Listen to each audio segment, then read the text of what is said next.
Esto es Roundup, un herbicida para grandes trabajos. Este es el nuevo.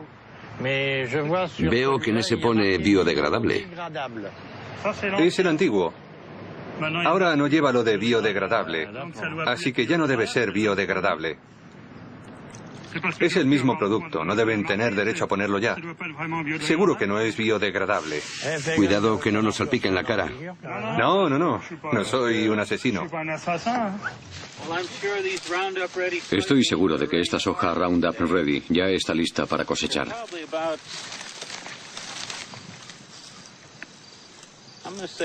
Probablemente tiene, yo diría que un 11% de humedad, así que está perfecta para la cosecha.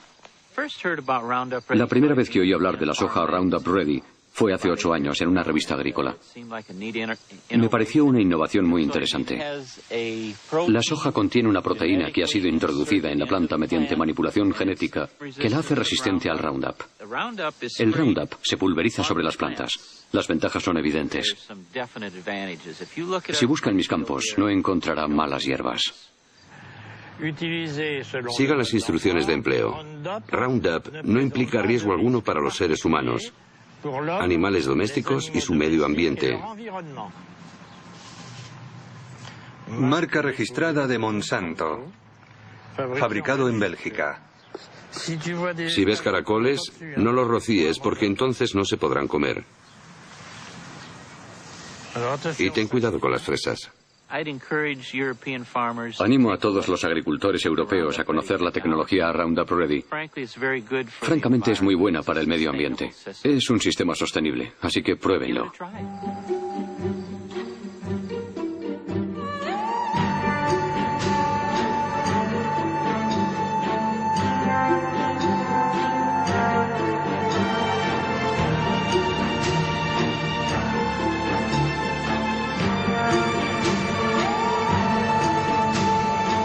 El mundo según Monsanto.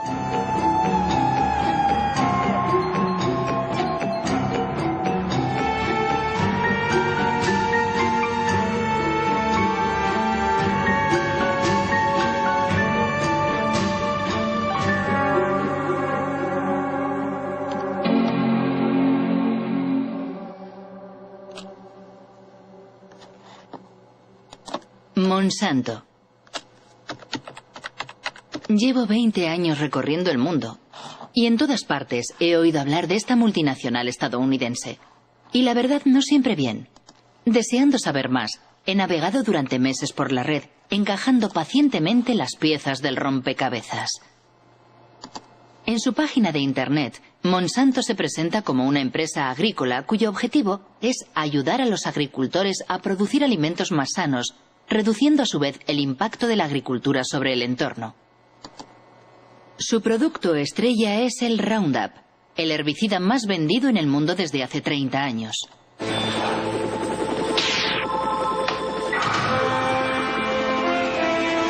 Una aplicación y se acabaron las malas hierbas. Roundup. Monsanto es igualmente líder mundial en biotecnología. El 90% de los OMG, organismos modificados genéticamente o transgénicos, cultivados en el planeta son suyos. La gran mayoría fueron manipulados genéticamente para que fueran resistentes a las emisiones de Roundup, como por ejemplo la soja Roundup Ready, literalmente lista para el Roundup.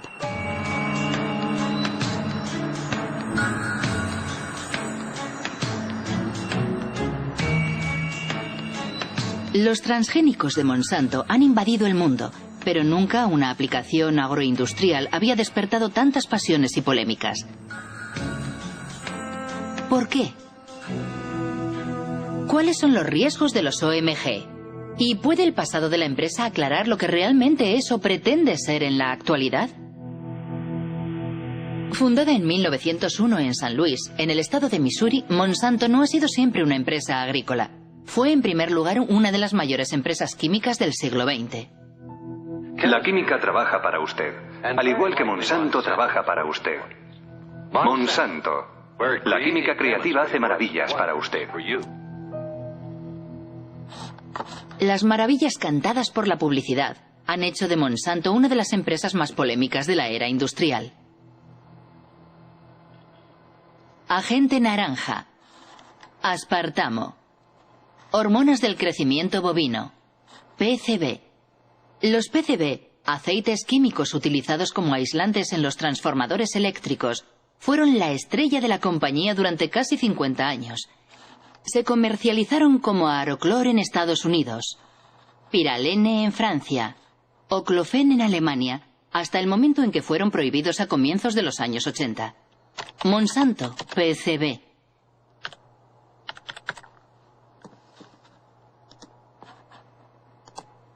Un artículo de Washington Post de 2002. Monsanto ocultó durante décadas la contaminación por PCB.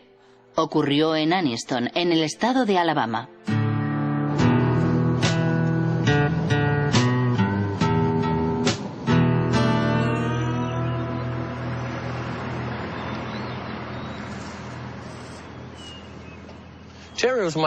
Terry era mi hermano pequeño.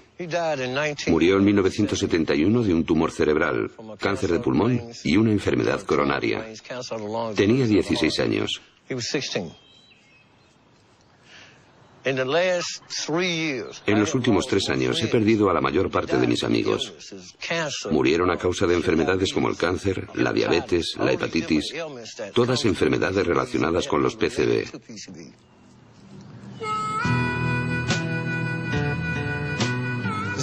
Es el camino de Monsanto.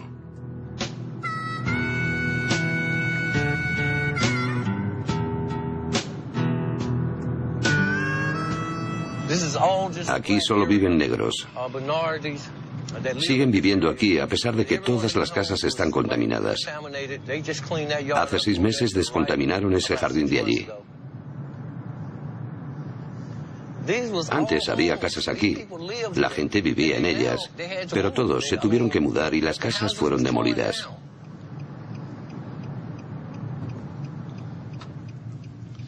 Esta es la casa donde murió mi hermano. Yo crecí en ella.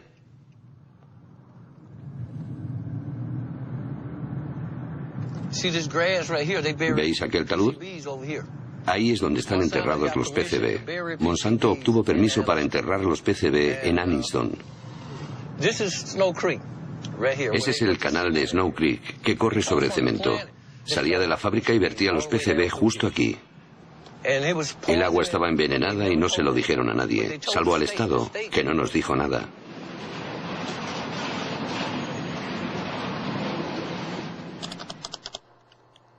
PCB, Monsanto sabía. ¿Pero qué sabía exactamente?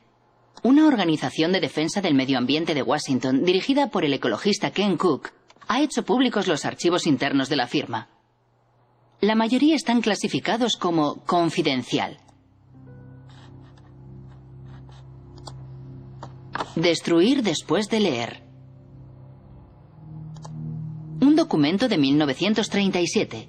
La exposición a los PCB provoca efectos tóxicos en todo el organismo y erupciones cutáneas de tipo acné. 1961. Tras la ruptura de una tubería en una fábrica que usaba PCB, 2 obreros desarrollan síntomas de hepatitis. 1966. Científicos sueltan peces en el canal de Snow Creek. Todos mueren al cabo de 3 minutos y medio. Contaminación. Carta dirigida al responsable de ventas en 1970.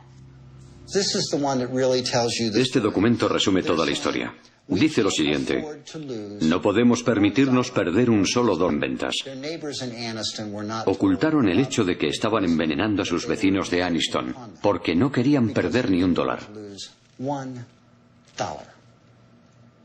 Solo cuando los abogados de los vecinos de Anniston recurrieron a la justicia, Monsanto se vio obligado a divulgar estos documentos confidenciales. Así descubrimos lo que ellos sabían desde hacía mucho tiempo. Sabían la verdad desde el principio. Mintieron. Ocultaron la verdad a sus vecinos, a las autoridades gubernamentales. Y cuando finalmente informaron a las autoridades, estas, en lugar de ponerse del lado de los envenenados, protegieron a la compañía. Apoyaron a Monsanto. Es escandaloso, absolutamente imperdonable.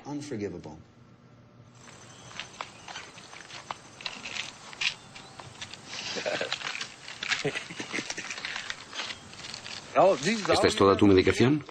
No, no es toda. Tengo más aquí. ¿Cuál es tu tasa de PCB? 63,8 en sangre. En sangre. Si realizáramos una biopsia de su grasa, estaría en lo más alto de la escala con 3 o 4 mil partes por mil millones. O más. ¿Cuál es el nivel tolerable? 2 partes por mil millones. Ese es el estándar mundial. Pero todos nosotros tenemos en la sangre y en el cuerpo más que en ningún otro lugar del mundo. ¿Es normal hablar del nivel de PCB aquí? Todos hablamos de ello porque es nuestra vida cotidiana. A veces se me acerca un niño y me dice, señor Baker, me han hecho los análisis y tengo 3 partes por mil millones. ¿Cuánto tiempo me queda?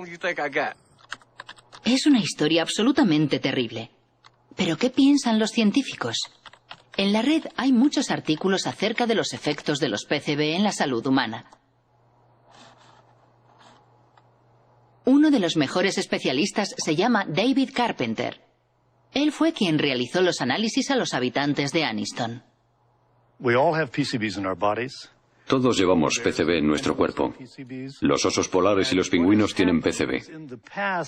En el pasado se vertían los PCB solo en algunos lugares, pero con el tiempo han contaminado el aire y el agua. Ahora todo el planeta está contaminado por los PCB. Los PCB provocan numerosas enfermedades. La más conocida es el cáncer.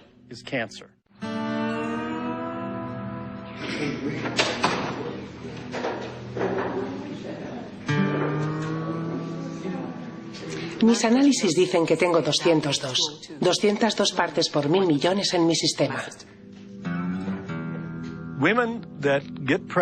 Las mujeres contaminadas por PCB dan a luz a hijos con un coeficiente intelectual reducido. 29,6. Los PCB reducen el funcionamiento de la glándula tiroides. 1800. Los PCB alteran las hormonas sexuales. Morir, dejadme morir. Morir en paz. Él pagará, dije entonces. Pagará por todo el daño que nos ha hecho. En 2001, 20.000 vecinos de Anniston presentaron una demanda contra Monsanto. La compañía Isolutia, su filial, fue condenada finalmente a pagar $700 millones en indemnizaciones a las víctimas, descontaminar el lugar y construir un hospital especializado. Pero ningún directivo de Monsanto ha sido juzgado. En el sistema jurídico americano, es muy infrecuente que los ejecutivos o directivos de la empresa sean considerados responsables penalmente. Sin embargo, tenemos la posibilidad de demandar a las empresas por la vía civil. Y tienen que pagar. En realidad, las indemnizaciones y los intereses que pagan décadas más tarde las empresas solo son una mínima parte de sus beneficios. Por lo tanto, resulta rentable guardar el secreto. Nos preguntamos qué secretos estarán ocultándonos ahora. Nunca podremos confiar en que una gran empresa como Monsanto nos diga la verdad sobre un producto o un problema de contaminación. Jamás. No podemos confiar en Monsanto, dice Ken Cook. Y si tomamos como ejemplo el Roundup, el herbicida favorito de los jardineros y agricultores, ¿qué es exactamente? Es el nombre comercial dado por Monsanto al glifosato, un herbicida no selectivo o total, porque destruye todas las plantas. Lanzado al mercado en 1974, obtuvo un éxito fulgurante porque Monsanto afirmó siempre que era biodegradable y bueno para el entorno. Le presentamos Roundup, el primer herbicida biodegradable. Destruye las malas hierbas desde el tallo a las raíces y no contamina la tierra ni el hueso de Rex. Roundup, el herbicida con el que da gusto quitar las malas hierbas. Roundup, biodegradable. Ken Cook tiene razón. La empresa ha sido condenada 2 veces por publicidad engañosa. La primera en Nueva York, en 1996. La segunda en Francia, el año pasado. Los jueces consideraron que las menciones biodegradable, deja el suelo limpio y respeta el medio ambiente eran mensajes publicitarios engañosos. Más aún considerando que según los estudios realizados por el propio grupo Monsanto, solo se consigue un nivel de degradación biológica del 2% después de 28 días. He ahí la razón por la que biodegradable ha desaparecido recientemente de los bidones. Pero eso no es todo. Numerosos estudios científicos demuestran que el Roundup es altamente tóxico. Un ejemplo, el Roundup provoca alteraciones en la división celular. Un estudio del profesor Robert Bellet.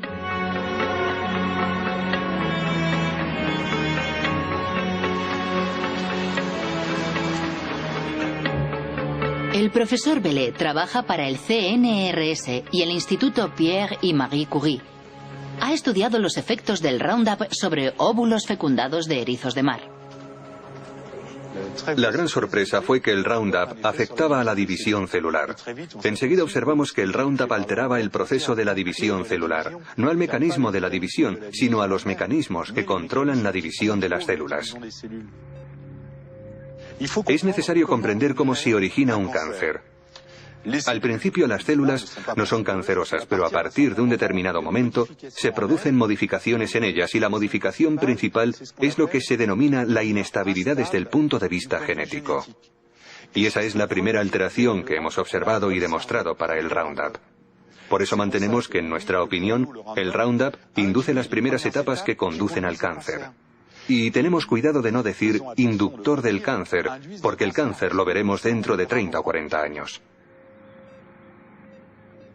Inmediatamente cuando obtuvimos esos resultados, nos dimos cuenta de la importancia que podía tener para la gente que lo usa, porque las dosis con que trabajamos son muy inferiores a aquellas que utiliza la gente.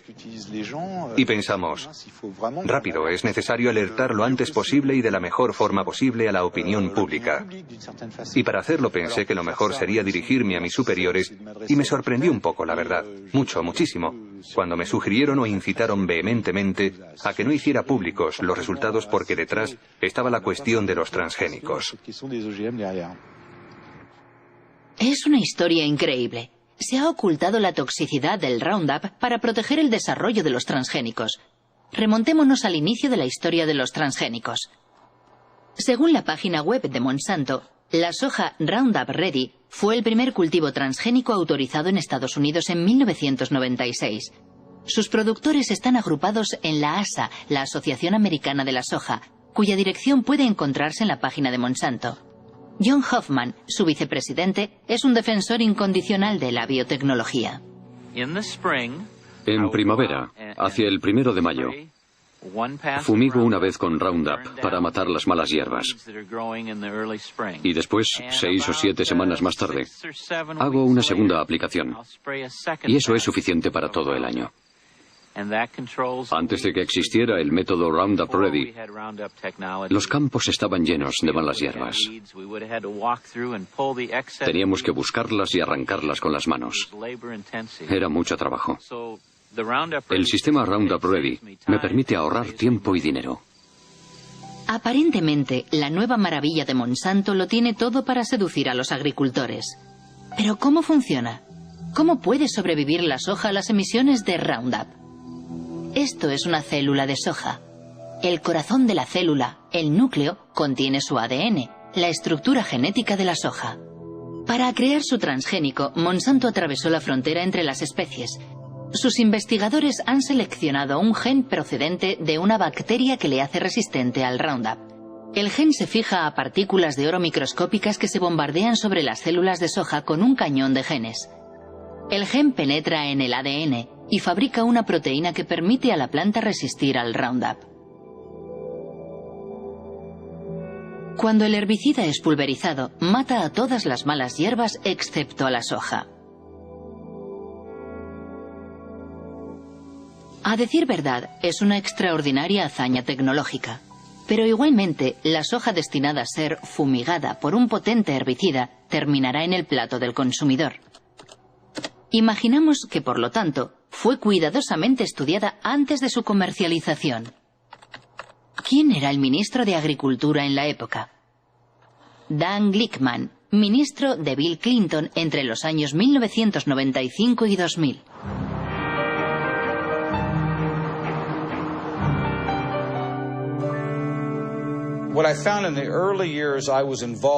Al inicio de mi mandato, Existía un amplio consenso agroalimentario en el seno del gobierno de Estados Unidos. Quien no bajara la cabeza ante el desarrollo rápido de la biotecnología y de los cultivos transgénicos era considerado como alguien contrario a la ciencia y al progreso.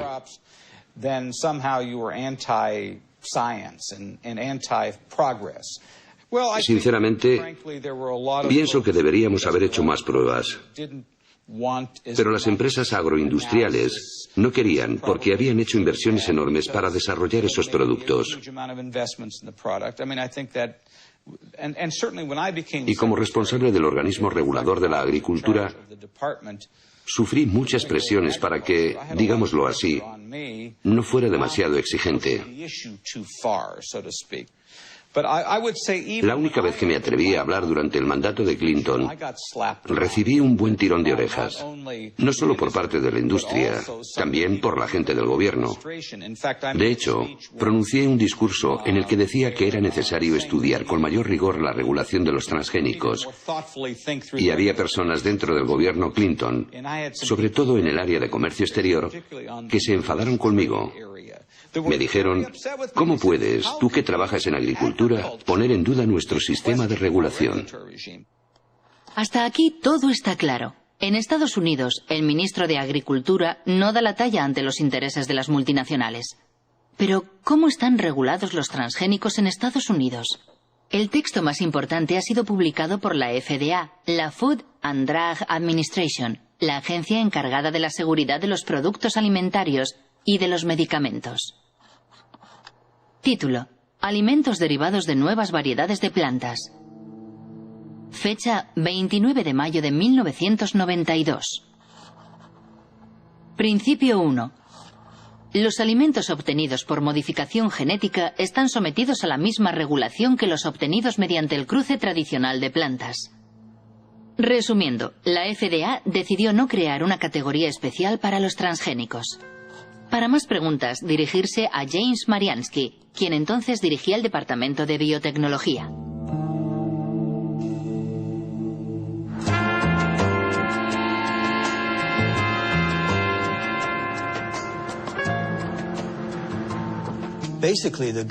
Básicamente, el gobierno tomó la decisión de no crear leyes nuevas. Pensaba que las leyes existentes podían aplicarse a las nuevas tecnologías. Eso quiere decir que la Casa Blanca le pidió a la agencia que escribiera un texto en el que los transgénicos no estuvieran sujetos a una reglamentación específica. Pero no se hizo basándose en datos científicos. Fue una decisión política. Sí, fue una decisión política que afectaba a muchos ámbitos, no solo al de la alimentación. Se aplicaba a todos los productos de la biotecnología. Una confesión increíble. James Mariansky reconoce que la reglamentación de los transgénicos se basó en una decisión política y no científica. Pero, ¿cómo fue argumentada esa decisión? Principio 2. Los componentes de los alimentos resultantes de una planta genéticamente modificada serán los mismos o similares sustancialmente a aquellos que se encuentran comúnmente en los alimentos. Dicho de otra forma, la FDA considera a priori que una planta modificada genéticamente es similar a una planta convencional. Es el denominado principio de equivalencia sustancial, que ha sido seguido en todo el mundo. Es el centro de debate que opone a los partidarios y detractores de los transgénicos. ¿Cómo pudo decir la FDA que una planta transgénica era similar a una planta convencional? Sabemos que los genes que se introducen en las plantas mediante la biotecnología producen proteínas muy parecidas a aquellas que hemos consumido durante siglos. Esa es la visión oficial de la FDA, cuestionada por Jeffrey Smith, autor de numerosas obras sobre los transgénicos. Michael Hansen, asesor científico de la Unión de Consumidores.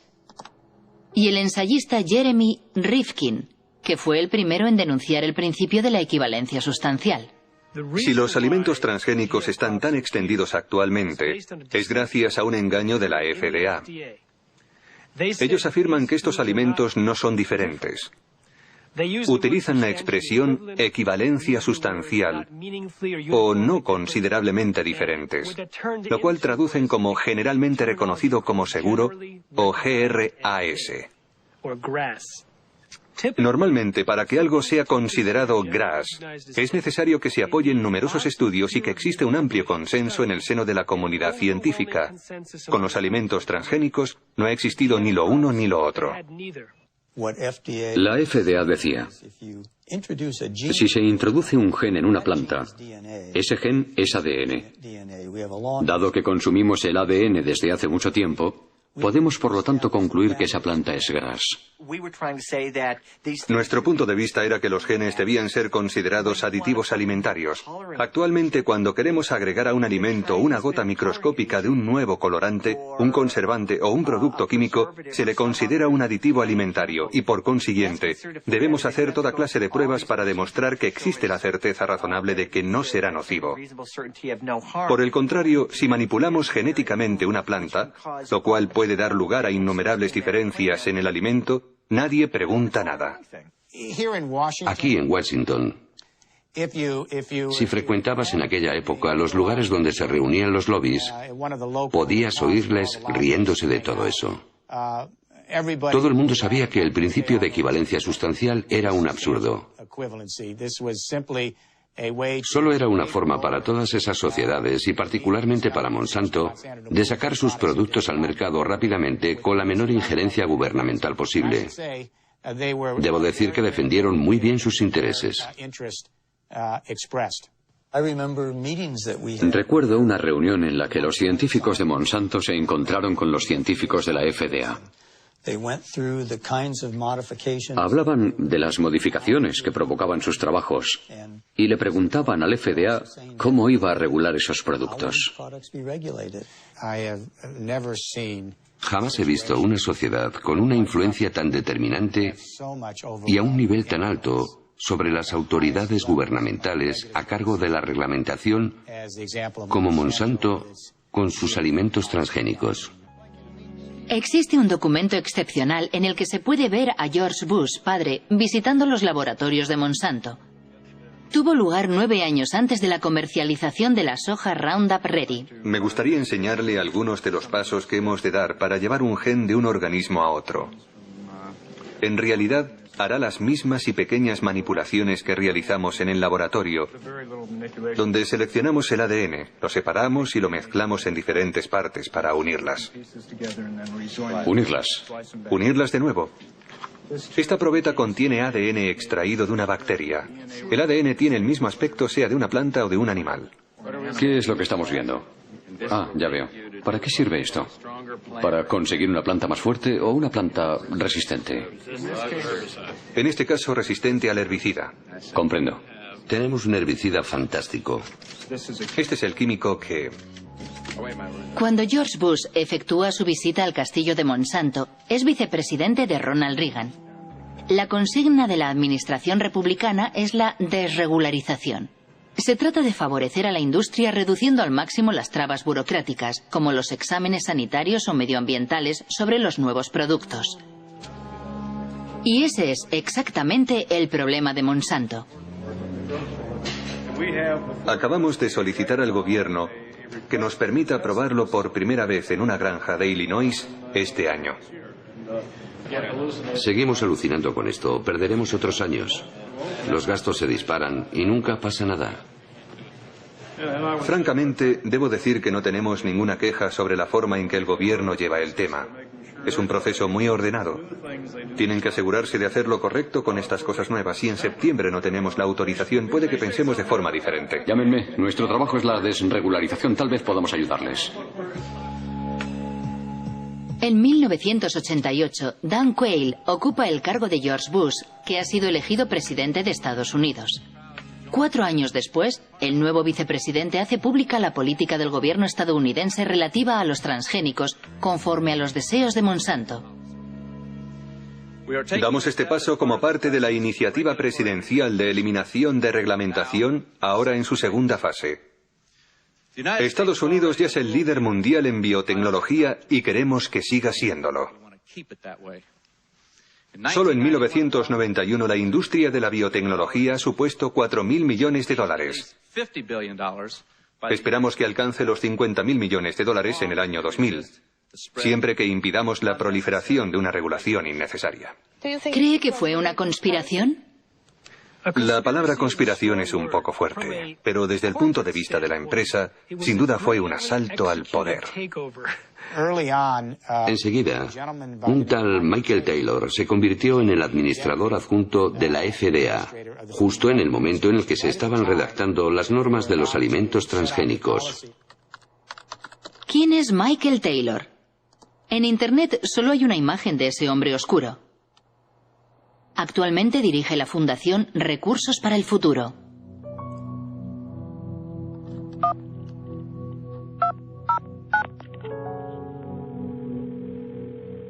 Hola, soy Marie-Monique Robin. Hola, soy Mike Taylor. Quisiera preguntarle sobre su papel cuando trabajaba en la FDA. Antes de ser contratado por la FDA, usted fue abogado de Monsanto durante 7 años, ¿no es así? Bueno, era socio de un bufete de abogados del cual Monsanto era cliente y trabajé en algunos asuntos de Monsanto, sí. Ajá. Aparentemente, si lo que he leído es cierto, la FDA creó un cargo nuevo para usted, jefe de la Comisión de Reglamentación. Bueno, ¿Se trataba de una necesidad específica de la FDA en aquel momento debido a los nuevos transgénicos? yo no tuve nada que ver con los alimentos transgénicos, nada en absoluto. Yo no fui el creador de esa política, pero eso es, simplemente, eso es falso. Llegó a la FDA en julio de 1991. Hasta esa fecha había trabajado en el bufete de abogados King y Spalding. Entre sus clientes se contaba no solo Monsanto, también el IFBC, el Comité Internacional de los Alimentos y la Biotecnología.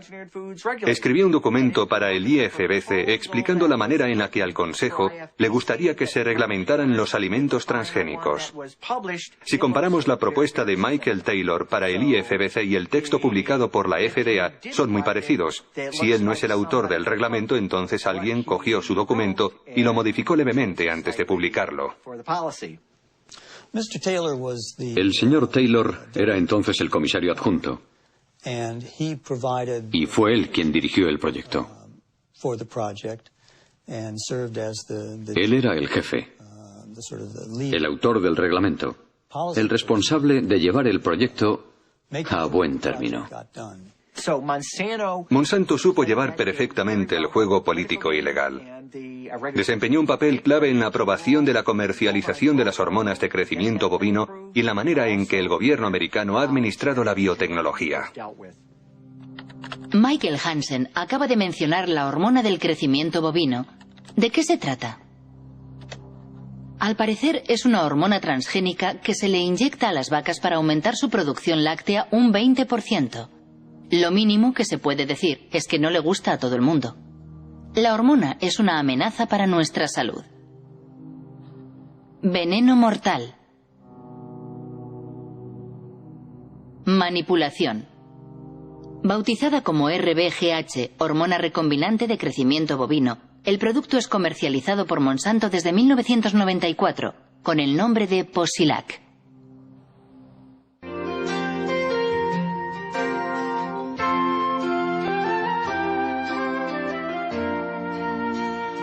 Posilac es el nuevo producto más seguro de la historia. Pronto comprobará los espectaculares resultados que Posilac le ofrece.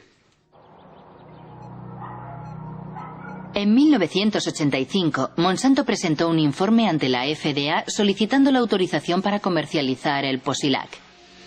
Los expertos de la agencia analizan los ensayos realizados por la firma en ejemplares experimentales.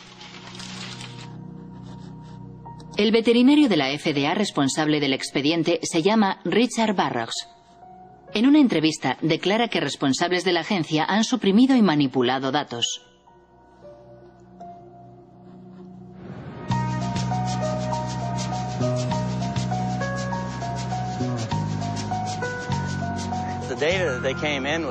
Los datos científicos que la empresa enviaba no tenían en cuenta las necesidades de los productores de leche.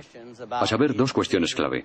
Enfermedades como la mastitis, es decir, la infección de las ubres, y los problemas de reproducción.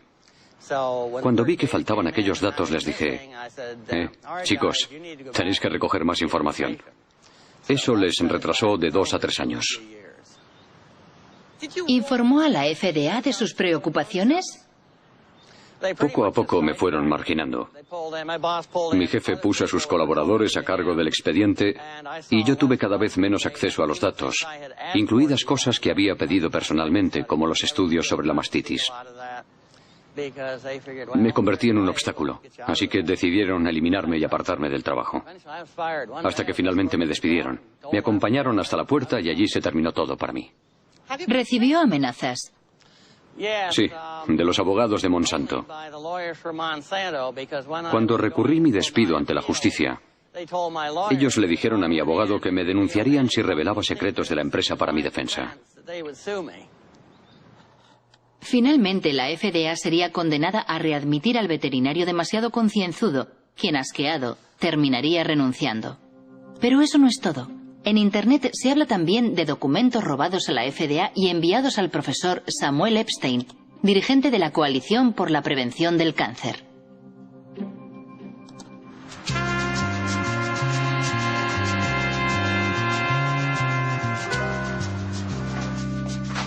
En 1990, el profesor Epstein publica un artículo en The Milkweed, una revista de referencia especializada en leche que dirige el periodista Pete Hardin. Una primicia basada en documentos secretos que los dos hombres investigaron minuciosamente. Un día encontré en la oficina una caja enorme llena de documentos enviada desde Washington por un remitente anónimo.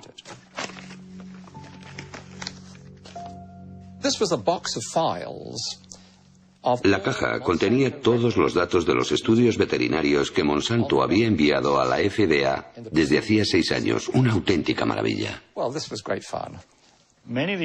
La mayor parte de los documentos son originales, con la frase información interna y confidencial que no puede ser reproducida, revelada o enviada fuera de la empresa sin la debida autorización. Justo lo que un periodista de investigación desea publicar.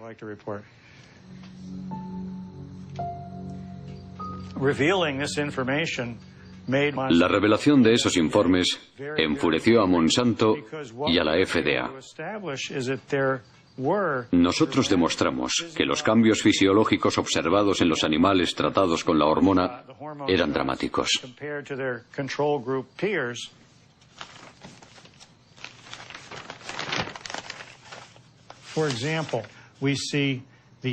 Por ejemplo, el ovario izquierdo de las vacas que habían recibido la hormona sintética es un 34% más grande. Hasta un 42 o un 44% según los grupos. Más aún, los informes demuestran que los animales tratados tienen graves problemas para reproducirse. Los datos son concluyentes. Nosotros proporcionamos los datos sin procesar y procesados, datos contrastados no por nosotros para su verificación. Las autoridades sanitarias que han analizado la somatotropina bovina han comprobado que no existe ningún riesgo para los consumidores. Para Monsanto, la hormona no solo no representa ningún problema, sino que solo conlleva beneficios para el consumidor. Como la composición química de la leche no es alterada por el Posilac, sus propiedades y su gusto no cambian.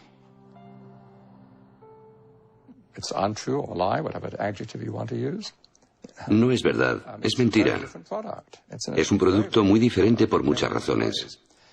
En primer lugar, como las vacas sufren de mastitis a menudo, hay pus en la leche.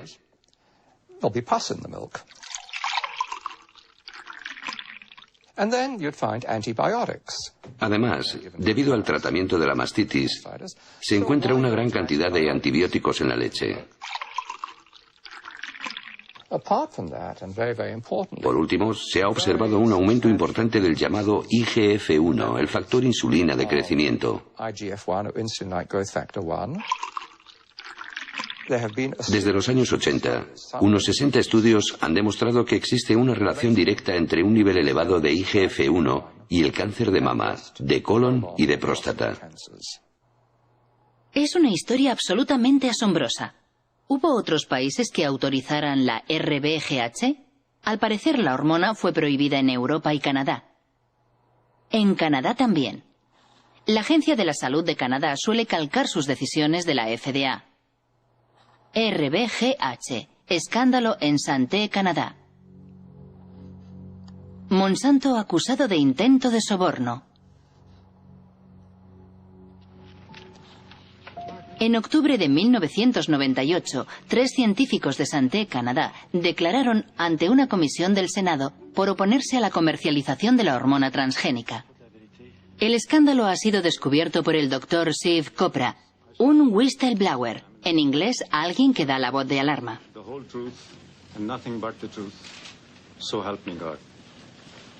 Me pregunto qué verdad voy a decir. ¿La verdad que yo conozco o la que el ministerio me dice que diga? Y este es mi conflicto. Le hago esta pregunta a los 3. ¿Monsanto se puso en contacto con alguno de ustedes? Doctora Haydon.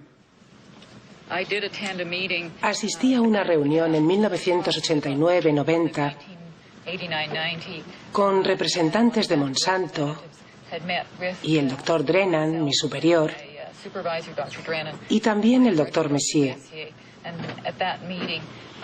La compañía nos ofreció de 1 a 2 millones de dólares.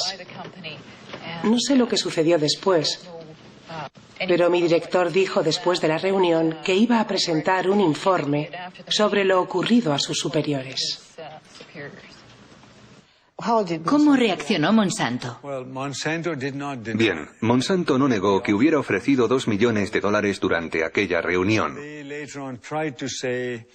Después dijeron que había sido una propuesta para hacer más investigaciones en Canadá sobre la vaca canadiense. En cualquier caso, el resultado es que la hormona transgénica no ha sido autorizada en Canadá. Tras las revelaciones de Canadá, el Parlamento Europeo la prohibió para siempre. Después, de repente, Margaret Haydon, Gerard Lambert y yo fuimos despedidos por desobediencia. ¿Fueron despedidos? Sí, nos despidieron y llevamos el asunto a los tribunales. No a la hormona del crecimiento bovino. En Estados Unidos, el Congreso había abierto también una investigación a petición de los detractores de la hormona transgénica.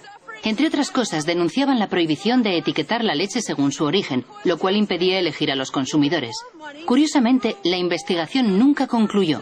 La hormona de crecimiento bovino BGH es una prueba de la aceptación de la ingeniería genética por el consumidor. ¡A la basura! ¡A la basura! ¡A la basura!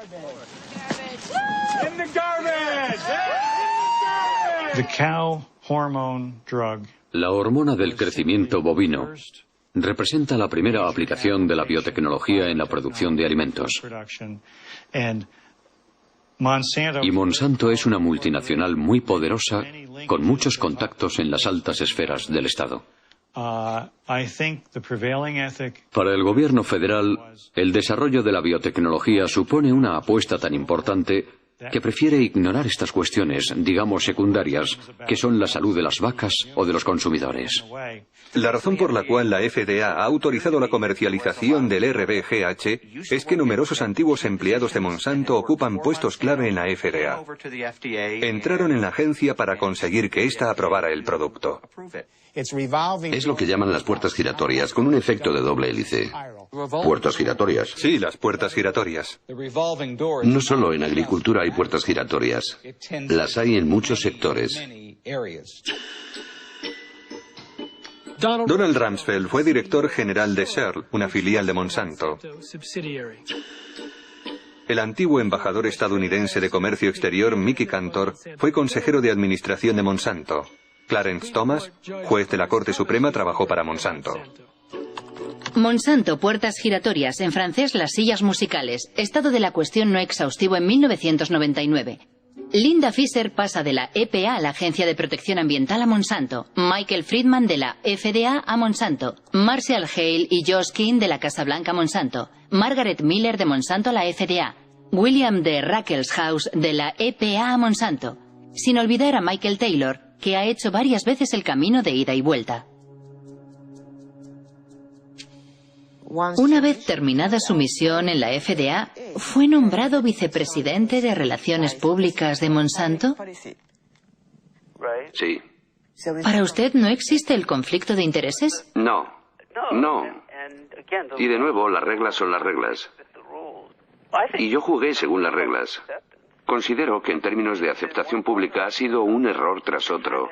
Cuando intentas tener una estrategia para que el público comprenda y acepte una nueva tecnología, el hecho de que la primera aplicación esté relacionada con la leche de la cual producimos más de la que necesitamos, ayuda a crear un clima de... Sospecha.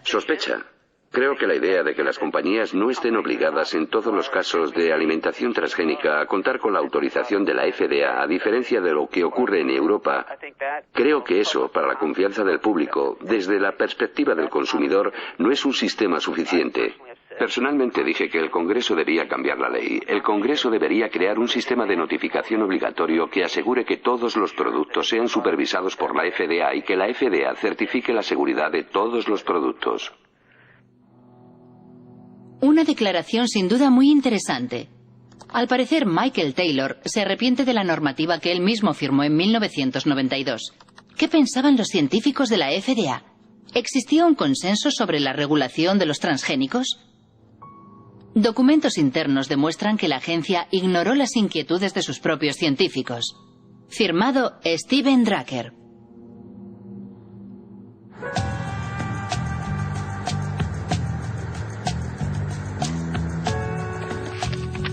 Steven Drucker es un abogado que trabaja para una coalición de organizaciones no gubernamentales. Demandó a la FDA y consiguió la desclasificación de sus archivos sobre los transgénicos. Recibimos más de 44.000 páginas que revelaban que la FDA lleva mintiendo al planeta al menos desde 1992. Y sigue mintiendo. Finge que el principio de equivalencia sustancial entre los alimentos transgénicos y las plantas convencionales está basado en un amplio consenso en el seno de la comunidad científica y que numerosos datos científicos lo demuestran. Esas dos afirmaciones son mentiras flagrantes. Por ejemplo, el doctor Luis Privil, del Departamento de Microbiología de la FDA, ha escrito: hay una enorme diferencia entre los efectos inesperados que pueden provocar las plantas tradicionales y los alimentos transgénicos. A continuación añade que ciertos aspectos de la manipulación genética podrían resultar más peligrosos. Las inquietudes expresadas por los expertos de la FDA eran tan importantes que la doctora Linda Kahl, de la FDA, responsable del seguimiento y la síntesis de sus consejos, redactó un informe para el coordinador de biotecnología de la FDA, el doctor James Mariansky. Según documentos internos de la FDA que se han hecho públicos, había muchos científicos de la FDA que no estaban de acuerdo con la normativa propuesta. Por ejemplo, aquí tengo el informe que Linda Kahl le envió. Sí. Ella decía, los procesos de manipulación genética y de cruce tradicional son diferentes. De cruce tradicional son diferentes. Y según los expertos de la agencia, conllevan riesgos diferentes. Es cierto que en el interior de la agencia existían opiniones divergentes. Eso es lo que Linda Kahl resume en su informe. Pero cuando terminamos de redactar la normativa, todos los científicos estaban de acuerdo. Por supuesto que la FDA había investigado el uso de la manipulación genética, pero no tenían ninguna información que indicara que la técnica en sí pudiera crear productos diferentes en términos de calidad o seguridad. Antes de que los científicos de la FDA expresaran sus inquietudes, la agencia recibió una señal de alarma muy clara. En efecto, el primer aditivo alimentario manipulado genéticamente y comercializado en el mercado estadounidense había provocado una grave epidemia. ¿Recuerda lo que sucedió con el L-triptofán en 1989? Sí. Era un aminoácido manipulado genéticamente. A priori conocemos muy bien los aminoácidos. Sí. Mató a decenas de personas y cientos más enfermaron. Provocó una epidemia de una enfermedad desconocida llamada EMS. Es cierto.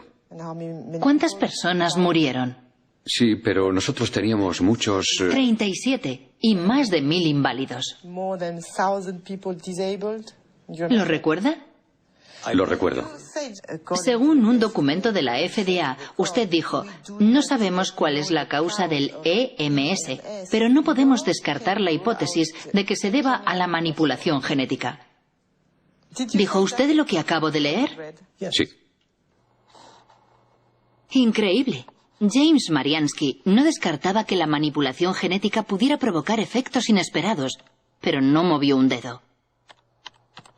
¿Hay científicos independientes que hayan trabajado sobre esta cuestión crucial para los consumidores? Arpad Pusztai, un renombrado científico, perdió su trabajo después de expresar sus inquietudes sobre los transgénicos. Ocurrió en 1998.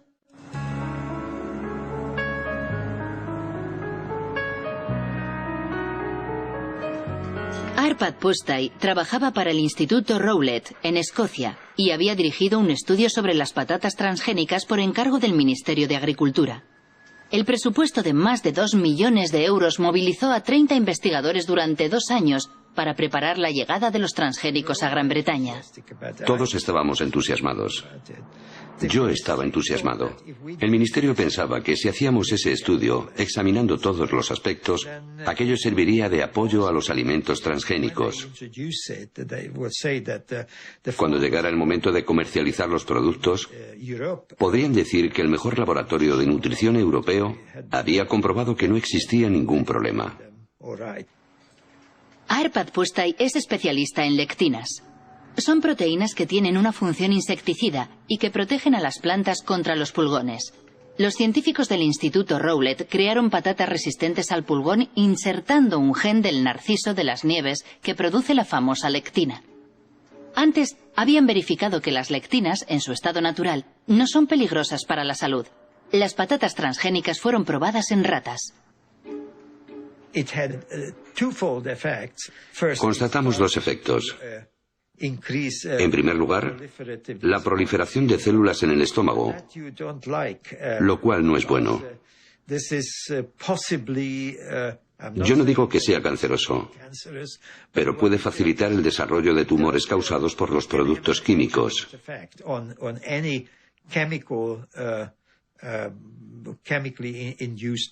Además, el sistema inmunitario del estómago estaba alterado. No sabemos si eso es bueno o malo, pero en cualquier caso, el organismo trataba a las patatas como cuerpos extraños.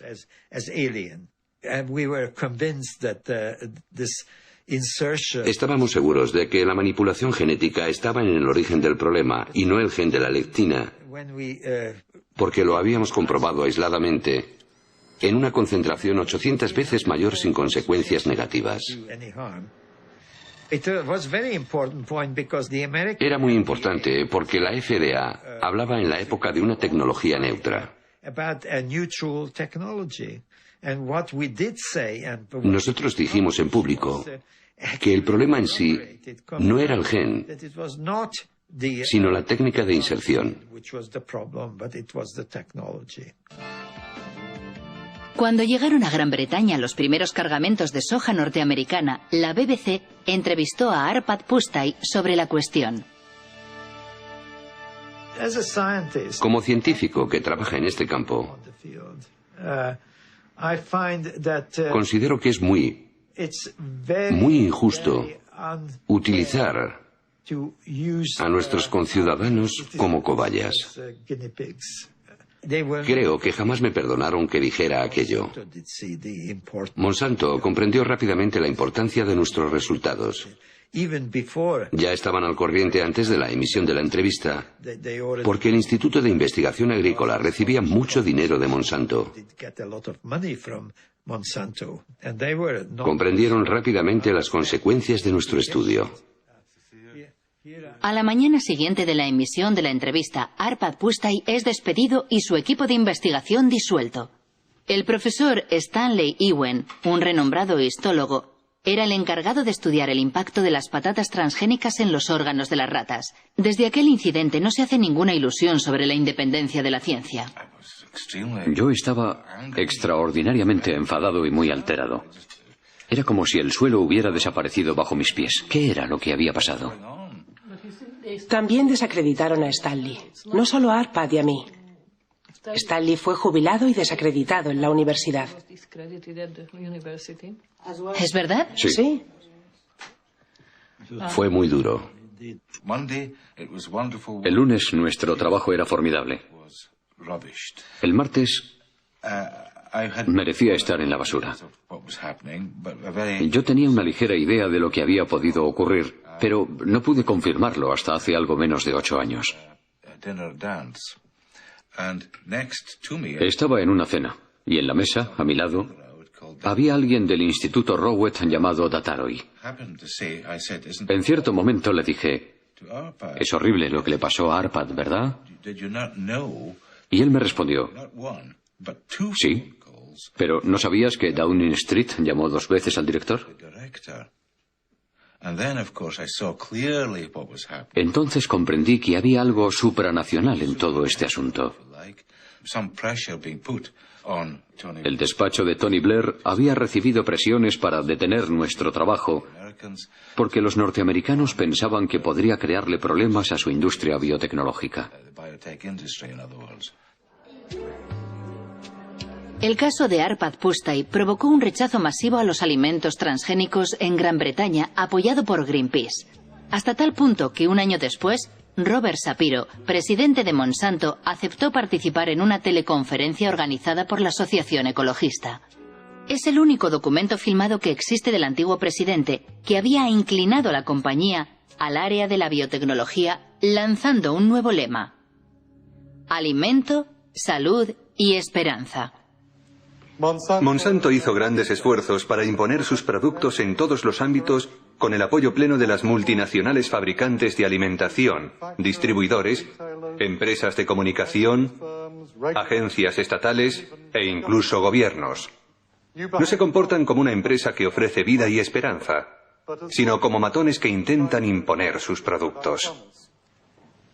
Sí, soy un matón, pero me parece que no soy un matón con éxito. Me gustaría empezar señalando que la biotecnología es una herramienta. La biotecnología en sí misma no es ni buena ni mala. Puede usarse bien o muy mal. Los productos que están en el mercado han sido comprobados por los órganos de vigilancia que la sociedad ha establecido con el fin de asegurar no solo su seguridad, también la seguridad medioambiental de esos productos.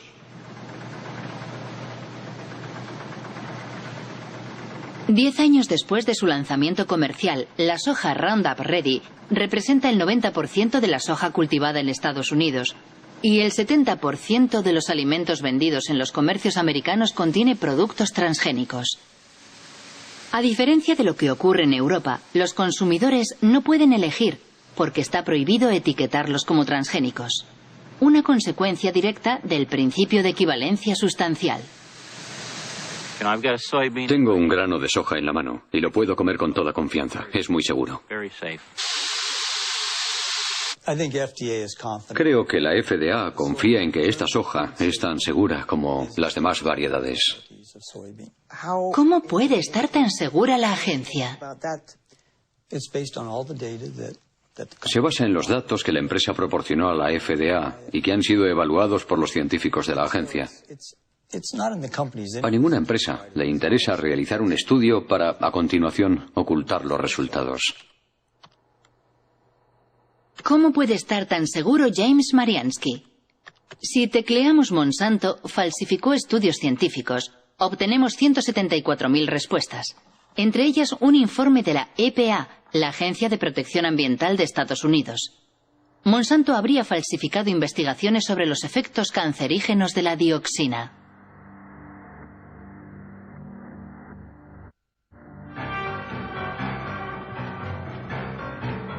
La historia comienza en Nitro, en una fábrica de Monsanto que fabrica un potente herbicida denominado 245T.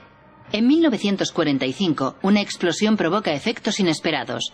228 obreros desarrollan una enfermedad muy desfigurante, el cloracné. La causa es la dioxina, un subproducto altamente tóxico que contiene el 245T.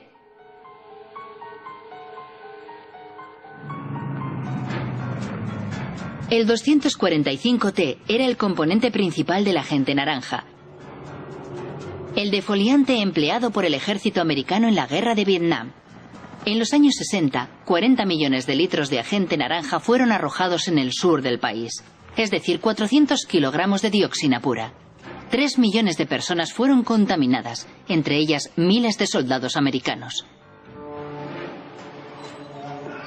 40 años después de la guerra, la dioxina continúa causando víctimas.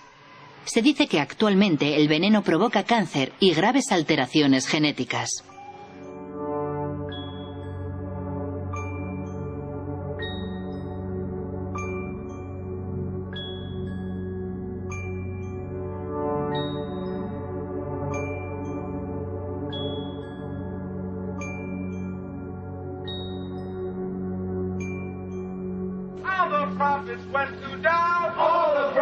En 1978, cuando los veteranos de guerra estadounidenses demandaron a los fabricantes del agente naranja, exigiendo una indemnización, Monsanto financia 3 estudios sobre los efectos a largo plazo de la dioxina. La compañía pagó a científicos para que compararan el estado de salud de los trabajadores afectados 30 años antes en el accidente de la fábrica de nitro, con el de los trabajadores no afectados. 2 personas conocen muy bien ese estudio. William Sanjur, que dirigía el Departamento de Residuos Tóxicos de la Agencia de Protección Ambiental, y Gerson Smoger, el abogado defensor de los veteranos de la guerra de Vietnam. En 1990, la doctora Kate Jenkins, una de mis colegas en el EPA, elaboró un informe alegando que ciertos estudios realizados por Monsanto eran incorrectos. Si hubieran sido realizados correctamente, los resultados habrían sido los opuestos a los obtenidos por Monsanto.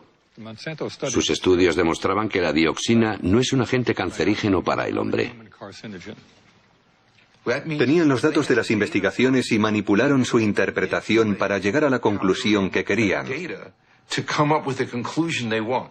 Una investigación jamás se hace así, jamás. Pero así fue como consiguieron lo que querían.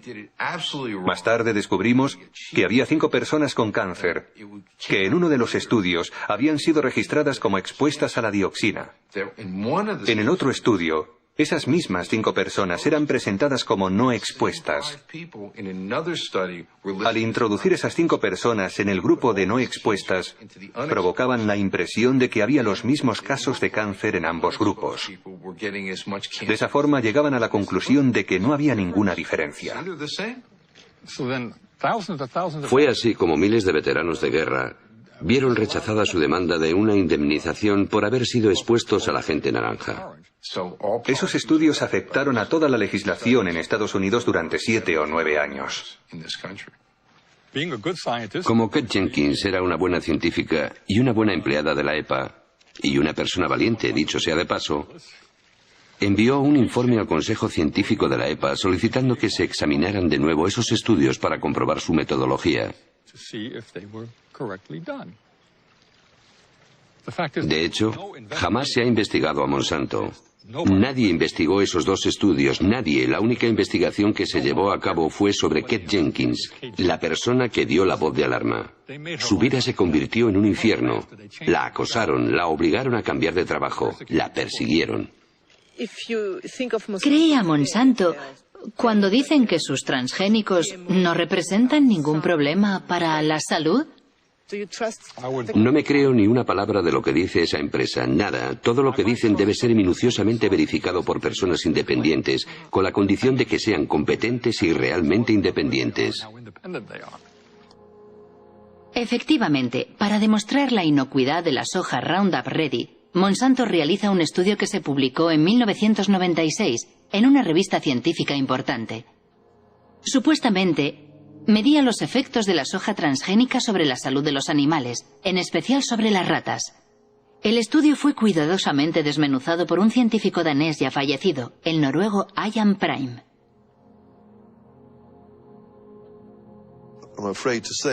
Para mí, este estudio tiene muy poco valor. Resulta decepcionante, sobre todo sabiendo que sirvió de base al principio de equivalencia sustancial. Hay cosas sorprendentes. Por ejemplo, esta frase: los estudios sobre la alimentación de los animales nos proporcionan la seguridad parcial de que no hay cambios importantes. ¿Cómo que parcial? Eso no es suficiente. Yo quiero el 100% de seguridad. Por ejemplo, en la página 723 se puede leer: salvo por su coloración más marrón, los hígados parecían normales durante la autopsia. ¿Cómo se puede decir eso sin estudiar el interior del hígado? Sin estudiar las muestras al microscopio para ver si no hay diferencias. Además, usaron ratas viejas.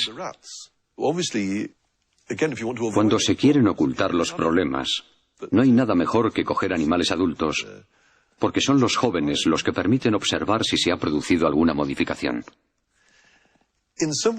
Podemos afirmar que se trata de mala ciencia, porque proporcionan muy pocos datos.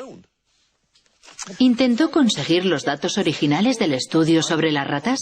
Yo no, pero un colega sí. Fue muy largo y frustrante, porque tuvo que ir de despacho en despacho. Y finalmente, la respuesta fue negativa. Si no hay nada que ocultar, no debería ser un problema. Los datos deberían estar a disposición de todo el mundo para que se pueda trabajar con ellos. Pero cuando vemos que se ocultan los datos, todos sospechamos. Nos preguntamos por qué los ocultan así. De cualquier forma, una cosa es segura. Fue gracias a esos estudios insuficientes por lo que los transgénicos de Monsanto invadieron el mundo, principalmente América del Norte y del Sur, Asia y Australia. En 10 años los cultivos transgénicos se han extendido por más de 100 millones de hectáreas. El 70% son resistentes al Roundup y el 30% restante ha sido manipulado genéticamente para fabricar un insecticida denominado BT. Desde 2001, la compañía publica un documento titulado The Pledge, la promesa, una especie de carta ética en la que intenta responder a sus detractores justificando sus prácticas.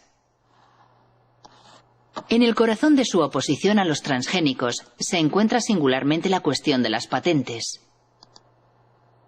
Eso que Monsanto llama sus derechos de propiedad intelectual, que deben proteger sus inversiones. En América del Norte, cualquier granjero que compre semillas transgénicas debe firmar un contrato de empleo de la tecnología, mediante el cual se compromete a respetar la patente que la compañía posee sobre el gen manipulado. En Estados Unidos, los alimentos transgénicos están protegidos por la ley de patentes. Por esa razón, no tengo derecho a guardar granos para sembrarlos el año siguiente. Es una protección para Monsanto y las empresas dedicadas a la biotecnología, porque han invertido muchos millones de dólares para crear esta tecnología nueva. ¿Cómo puede saber Monsanto que alguien ha vuelto a plantar sus semillas?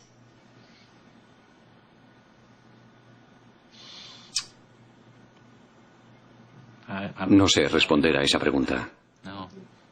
¿Cómo puede saber que alguien ha plantado de nuevo sus semillas? Es una buena pregunta para Monsanto. La pregunta es tan delicada que Monsanto prefiere ignorarla haciendo bellas promesas. En el caso de que aparecieran variedades que nos pertenecen de forma no intencionada en las tierras de un agricultor, nos comprometemos a encontrar una solución que satisfaga tanto al agricultor como a nosotros.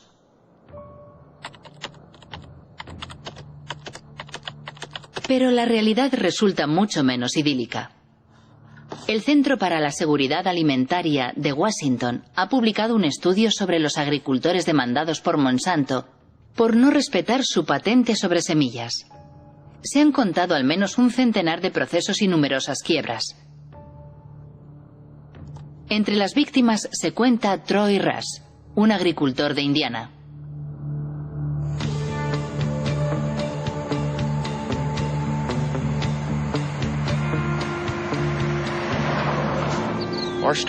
Nuestra historia comienza en 1999. Un caballero, y no es el término más apropiado, se presentó en la granja de mis padres. Dijo que era un detective privado contratado por Monsanto. Nos dijo que estaba investigando a agricultores sospechosos de haber guardado una parte de sus semillas. Nos preguntó directamente si ese era nuestro caso. Le contestamos que no, y le enseñamos las facturas de compra de herbicidas y grano. Incluso le dimos las direcciones de los vendedores para que lo comprobara personalmente, pero declinó nuestra invitación. Después de aquel incidente, Monsanto demandó a mi familia. Monsanto presentó documentos que, supuestamente, eran análisis de muestras recogidas en nuestra granja. Para obtener las muestras, Monsanto tuvo que entrar en nuestras tierras sin autorización y robarlas. Recuerdo que aquel año habíamos plantado 200 hectáreas de soja Roundup Ready. Era un contrato que teníamos con un productor de semillas para producir simiente. El contrato era muy preciso porque indicaba dónde íbamos a sembrar. Era muy fácil de comprobar y todo el mundo lo sabía. ¿Por qué negociaron un acuerdo amistoso con Monsanto? Al cabo de 2 años y medio, la familia estaba completamente destrozada. A causa del estrés. Sus acciones amenazaban el trabajo de 5 generaciones. Si Monsanto hubiera ganado, lo habríamos perdido todo. Y ellos se lo habrían quedado todo. Todo. Buenos días. Buenos días, señor. ¿Cómo estás hoy, Troy? Bien, ¿cómo estás? ¿Cómo va todo? Bien. Troy Rush y David Runyon cultivan soja tradicional. Los dos han sido víctimas de lo que en Estados Unidos llaman la policía de los genes. Creada por Monsanto para imponer su ley en los campos, la policía de los genes siembra el terror en el campo norteamericano, donde se denuncian los métodos totalitarios de un mundo dominado por los transgénicos. Troy, me gustaría que vieras unas fotos. Mira lo que hice para impedirles que volvieran a entrar en mis tierras.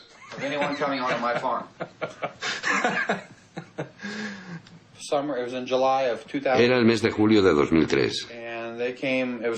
Llegaron a mi casa sobre las 19 horas. ¿Quiénes fueron? Los empleados de Monsanto. Me enseñaron su tarjeta de visita y me hicieron algunas preguntas sobre mis cultivos de soja, de maíz y sobre dónde vendía mi cosecha.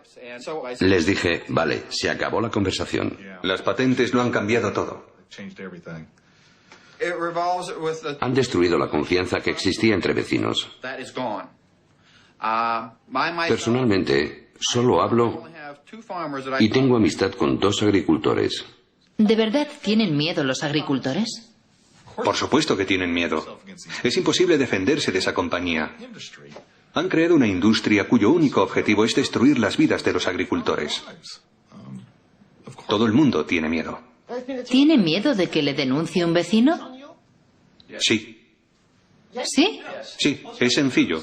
Solo hay que marcar el 1-800 Monsanto. No, perdón, 1-800 Roundup. Recuerdo que animaban a los agricultores a llamar a ese número gratuito para delatar. ¿Por qué hace todo eso Monsanto? Para controlarlo todo. ¿Las semillas? Sí. Quieren controlar la simiente. Quieren apoderarse de la vida. Se trata de la base de nuestra alimentación. Quieren apoderarse de la comida, de toda la alimentación. Entre 1995 y 2005, Monsanto adquirió una 50 de compañías semilleras en todo el mundo. Esas adquisiciones afectan a las semillas de soja, maíz, algodón, de trigo, pero también de legumbres, tomates, patatas y sorgo. Por doquier crece la inquietud por este monopolio que, a la larga, podría conducir a la desaparición pura y dura de todas las semillas no transgénicas. No es esa la opinión de Monsanto, que defiende los beneficios de la biotecnología, especialmente en los países en vías de desarrollo como India. Nuestros productos reportan importantes beneficios económicos no solo a los grandes productores, también a los pequeños. Por lo general ofrecen cosechas de mejor calidad y una rentabilidad más alta.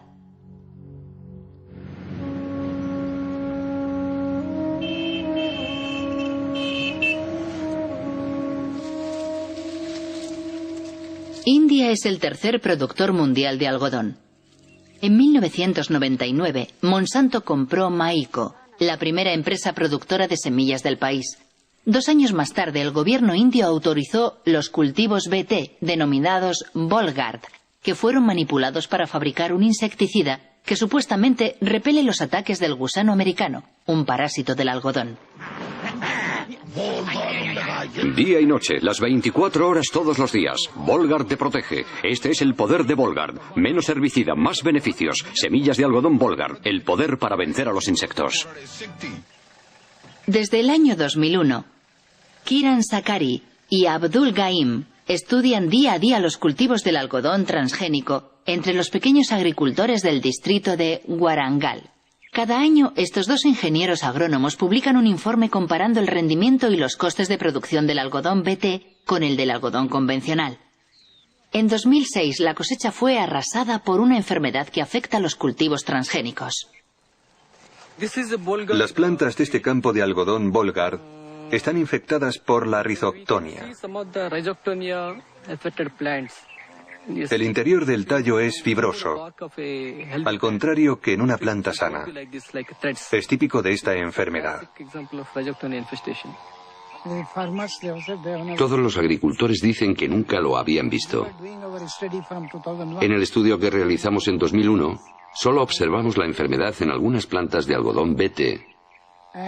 Pero con el tiempo se ha extendido y ahora no solo la encontramos en los campos de algodón BT, también en los cultivos no transgénicos.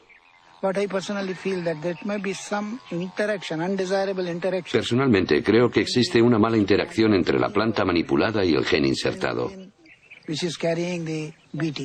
Eso provoca una mayor debilidad en la planta que ya no se resiste a la Rhizoctonia. He leído en la página web de Maiko Monsanto que el algodón BT reduce supuestamente en un 79% el uso de pesticidas y aumenta el rendimiento en un 30%. Pero es un fracaso total. Invariablemente, al cabo de 70 o 90 días hay que tratar a las plantas contra el gusano americano, aunque sea algodón BT. ¿Cómo se explica que tantos agricultores compren semillas BT? Para los campesinos la oferta es muy reducida. Después de la última cosecha era muy difícil encontrar semillas en el mercado que no fueran BT.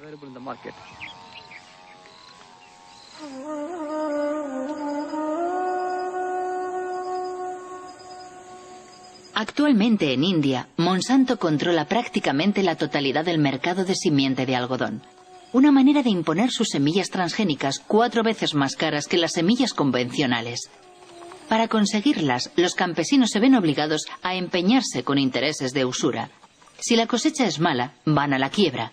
Es una espiral infernal que está diezmando las aldeas indias.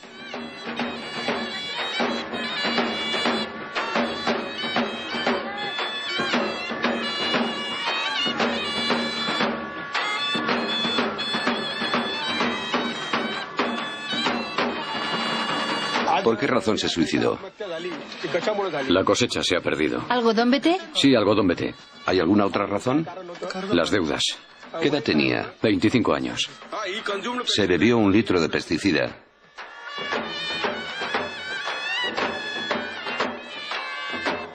¿Es el primer suicidio en la aldea? No. El segundo.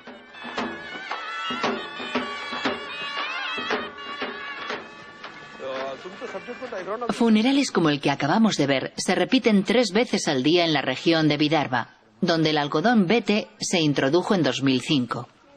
Es cierto que a pesar de no ser un fenómeno nuevo en la India, con la introducción de los transgénicos se ha incrementado notablemente. Pero pocos han denunciado este escándalo internacional que enfrenta en un combate desigual al fuerte con el débil.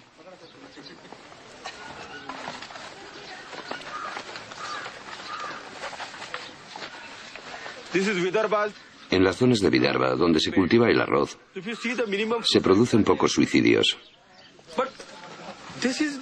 Esta es la zona donde se cultiva el algodón.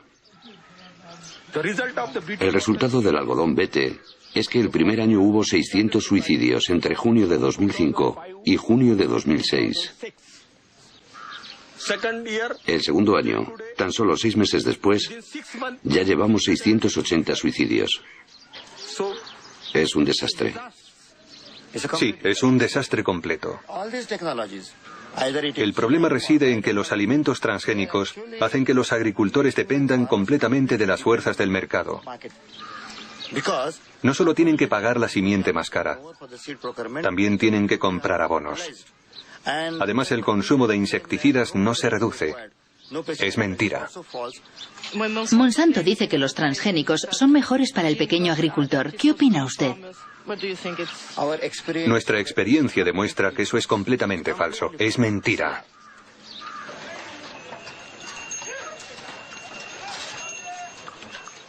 Este día de diciembre de 2006, la revuelta planea sobre el mercado de algodón más importante del estado de Maharashtra. 3 días después del rodaje de estas imágenes, estalló la revuelta y decenas de campesinos, entre ellos Kishore Tiwari, fueron detenidos. Nos ofrecen un precio muy bajo por nuestro algodón. Los campesinos están muy nerviosos. ¿A cuánto asciende tu deuda? ¿A cuánto asciende tu deuda? 52.000 rupias, 60.000 rupias, 50.000 rupias, 20.000 rupias, 50.000 rupias, 15.000 rupias. ¿Cuántos de vosotros no plantaréis algodón BT el próximo año? No quieren cultivar algodón BT.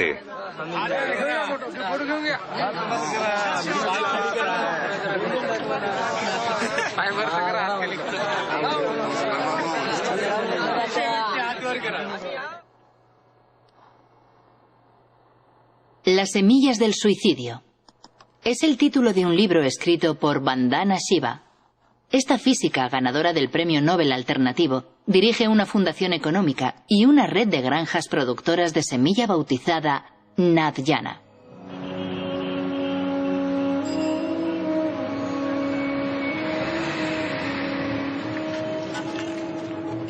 Vandana Shiva ya luchó contra la primera revolución verde, aquella de los años 60 que introdujo la agricultura industrial en la India.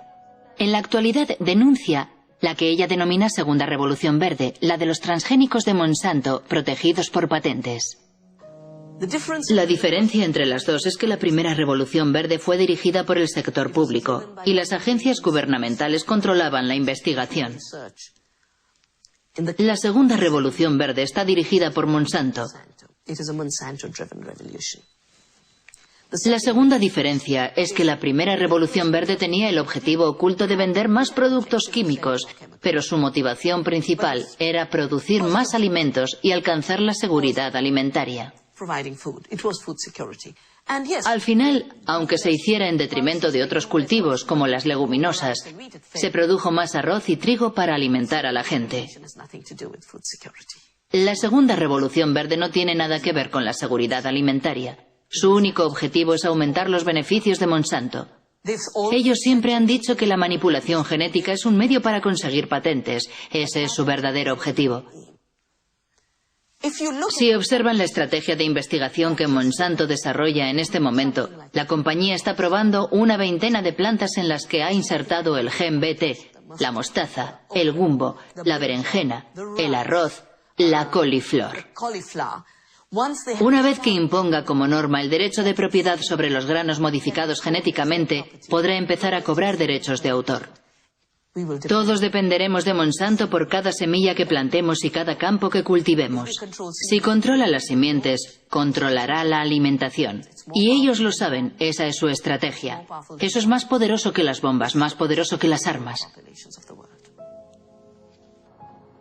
Monsanto responde a estas enérgicas acusaciones afirmando que nada de eso es cierto y esgrime los compromisos de su promesa: integridad, diálogo, transparencia, compartir. Queremos participar de forma constructiva en el proceso por el cual sociedades de todo el mundo intentan encontrar buenas respuestas a esas cuestiones. ¿Los productos serán seguros para el medio ambiente? ¿Cómo afectarán a la biodiversidad? ¿Cómo afectarán a otras plantas, insectos y pájaros? ¿Qué ocurre con el cruce de genes? ¿Qué ocurrirá si los genes invaden especies salvajes? Para mí todo eso significa, entre otras cosas, escuchar atenta y respetuosamente todos los puntos de vista. Como quien no quiere la cosa, Robert Shapiro acaba de hablar de un tema muy delicado que preocupa extraordinariamente a todos los detractores de los transgénicos: la contaminación transgénica. Monsanto prefiere hablar de presencia accidental como consecuencia del orden natural. Al parecer, los transgénicos ya han contaminado el maíz mexicano. Eso es lo que demuestra un estudio publicado por la revista científica Nature, firmado por el profesor Ignacio Chapela, de la Universidad de Berkeley. El artículo ha provocado una intensa polémica.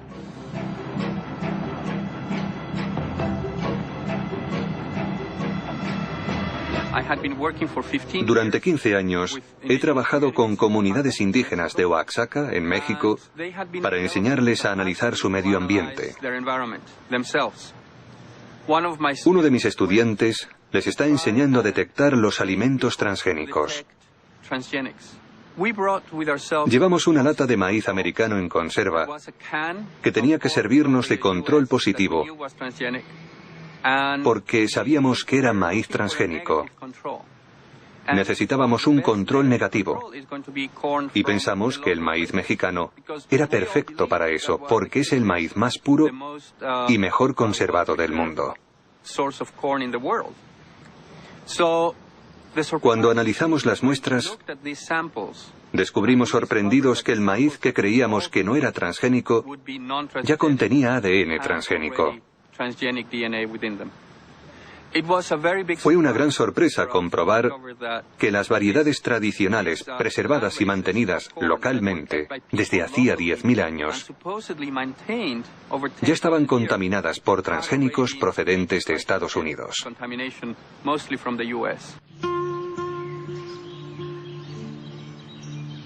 México es el lugar originario del maíz. En la región de Oaxaca, al sur del país, existen más de 150 variedades locales. Esa gran biodiversidad es un tesoro universal que protege la reserva genética de maíz conservada por millones de campesinos mexicanos. ¿Este maíz es para la familia? Sí, para la familia nada más. Hace tortillas. Pero siempre de este tamaño, así limpio, se recoge para semilla, para el otro año. ¿Nunca compras semillas afuera? No. ¿Se intercambia? Sí, trueque de la antigüedad.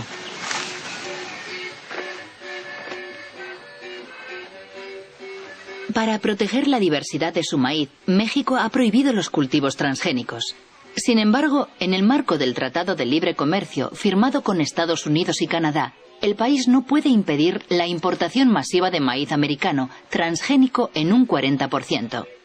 Destinado exclusivamente al consumo humano y animal, el maíz americano amenaza la producción local. Fuertemente subvencionado por la administración de Washington, el maíz industrial, como aquí se le llama, cuesta 2 veces menos que el maíz tradicional.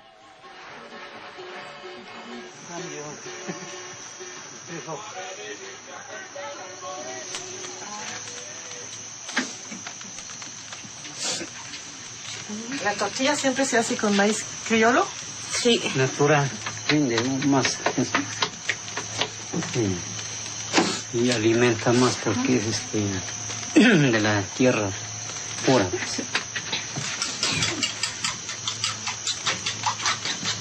Este es el maíz morado. Antiguamente mis abuelitos sembraban. Ahorita se sigue conservando. Así es. Antes de la conquista ya. Sí. No, y ya viene la otra conquista. ¿Cuál es la otra conquista? Transgénico, pues. El transgénico. Para tumbar esto. Y desaparecer lo criollo para que reine el maíz hecho. Vamos a depender mucho de eso porque vamos a tener que poner fertilizante que ellos vendan, insecticida que ellos vendan. Todo lo que ellos tengan que vender, tenemos que comprarlo para que haya maíz, no va a haber. Sin embargo, el criollo, sin ponerle abono, ni insecticida, ni nada, Por lo menos así está.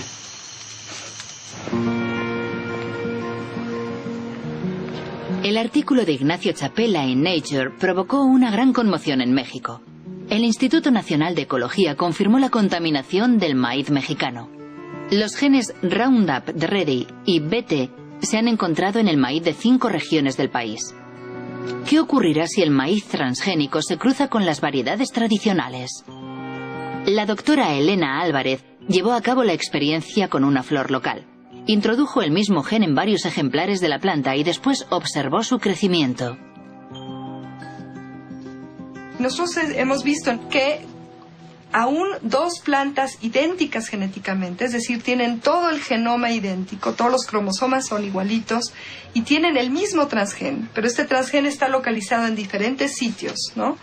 Y sin embargo, cuando vamos a analizar el fenotipo, es decir, la forma floral que tienen estas plantas, algunas de ellas son idénticas al tipo silvestre, es una flor normal con 4 pétalos, 4 sépalos que están abajo, y otras son flores aberrantes. Tiene pelos ectópicos, tiene pétalos también con formas raras, y algunas de estas flores pueden llegar a ser completamente monstruosas. Y la única diferencia entre esta y la que parece silvestre es la localización del transgen, que se insertó en otro sitio por casualidad. ¿Por qué es preocupante? En México, una vez que estas semillas sean liberadas al ambiente, es muy probable que los transgenes vayan y se inserten en los genomas de las razas criollas mexicanas. Esto no se puede controlar. Una vez que se libera al ambiente y que hay entrecruza, que la va a haber porque el maíz se poliniza abiertamente por viento, entonces el fondo genético del criollo puede hacer que el mismo transgen tenga efectos distintos, ¿sí?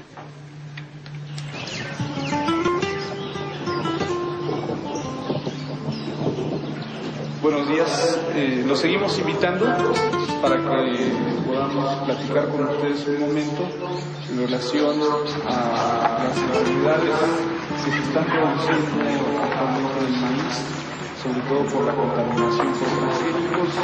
Nosotros estamos muy preocupados. Aldo González dirige una organización indígena. Desde hace 2 años realiza una campaña informativa en las comunidades de Oaxaca. Los temores expresados por la doctora Elena Álvarez ya han sido verificados sobre el terreno. Yo voy a mostrarles ahora algunas imágenes de plantas de maíz que hemos encontrado aquí en la región de la Sierra Juárez y que nos gustaría saber si ustedes las han visto, ¿no? Opa, estas no son. Aquí en esta imagen, por ejemplo, podemos ver cosas raras. Esta planta pues tiene una rama por aquí y otra rama por acá. Las milpas normalmente no salen así, digamos, sale una hoja y arriba sale un jilote, ¿no?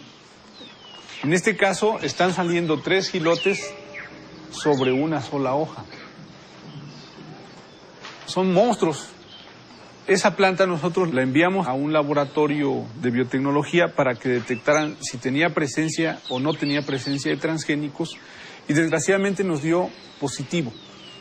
Miren, plantas como esta las hemos encontrado sobre todo en la calle, en algún jardín, porque seguramente alguien fue a comprar el maíz a la tienda y pues iba caminando y se le cayeron algunos maíces y esos maíces crecieron, ¿no? Y entonces de esa manera es como se puede producir la contaminación a las plantas nativas de maíz. Lo que yo entiendo que en el futuro, si se deja que esto se prolifere dentro de los cultivos de los campesinos, al rato nosotros vamos a tener que comprar maíz porque nuestro maíz ya no va a servir. Es preocupante. ¿Qué debemos de hacer? ¿Cómo le vamos a hacer, no? Una de las recomendaciones que nosotros estamos dando es que si nosotros vemos cosas raras en algún momento, pues le quitemos la espiga, ¿no? Porque la espiga es donde sale el polen. Entonces decimos aguas, ¿sí? Tenemos que ser más vigilantes con nuestras milpas. Me parece que puede ser una estrategia de una compañía como Monsanto. Lo que no puede alcanzar a nivel legal, lo alcanzas a través de la contaminación. Y nosotros pensamos en un momento dado que la contaminación incluso puede ser hecha a propósito. Si el lugar de origen del maíz está contaminado, ¿qué importa si otro lugar del planeta se contamina? Entonces, esto a quién beneficia solamente a las empresas transnacionales como Monsanto. ¿Cómo reaccionó Monsanto a la publicación del artículo de Ignacio Chapela sobre la contaminación mexicana? Los golpes bajos de Monsanto y el despido del profesor de Berkeley, firmado por Jonathan Matthews, director del GM Watch, un servicio de información sobre los transgénicos con sede en el sur de Inglaterra.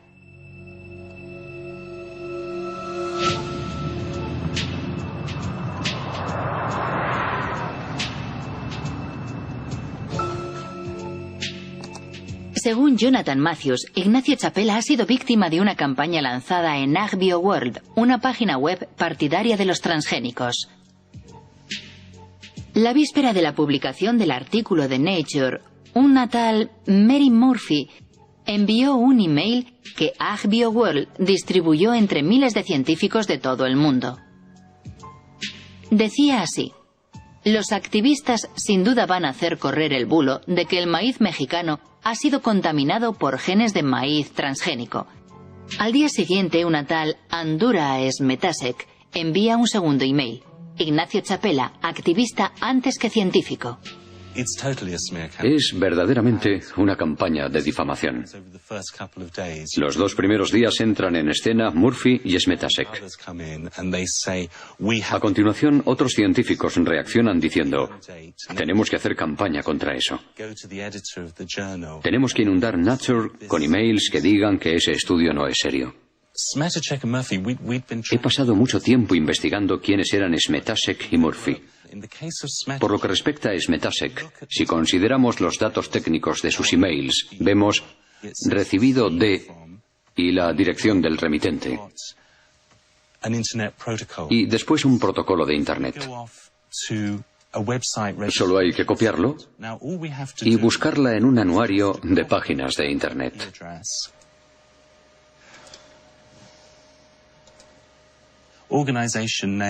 Y descubrimos que la propietaria es la compañía Monsanto de San Luis. En cuanto a Mary Murphy, dejó algunas pistas que me permitieron llegar hasta ella.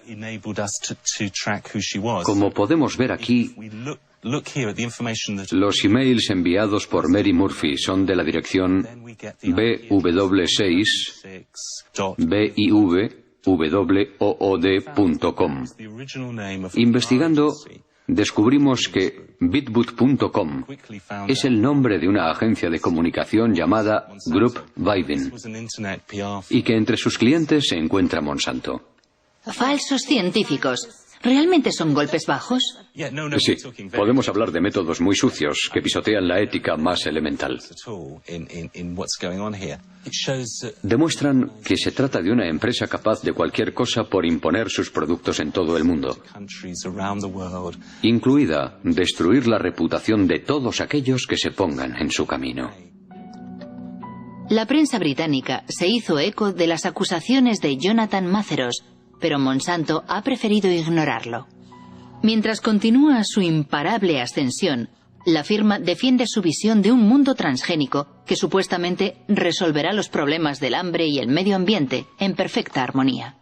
La experiencia práctica demuestra claramente que la coexistencia entre la agricultura transgénica y la agricultura convencional o biológica no solo es posible, sino que existe de forma pacífica en todo el mundo.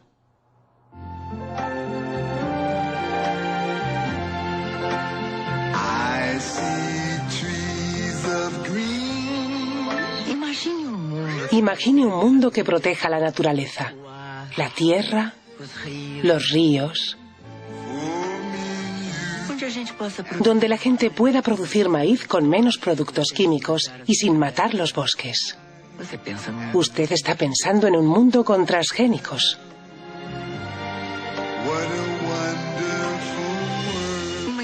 Una iniciativa de Monsanto con el apoyo de la Asociación Brasileña de Nutrición.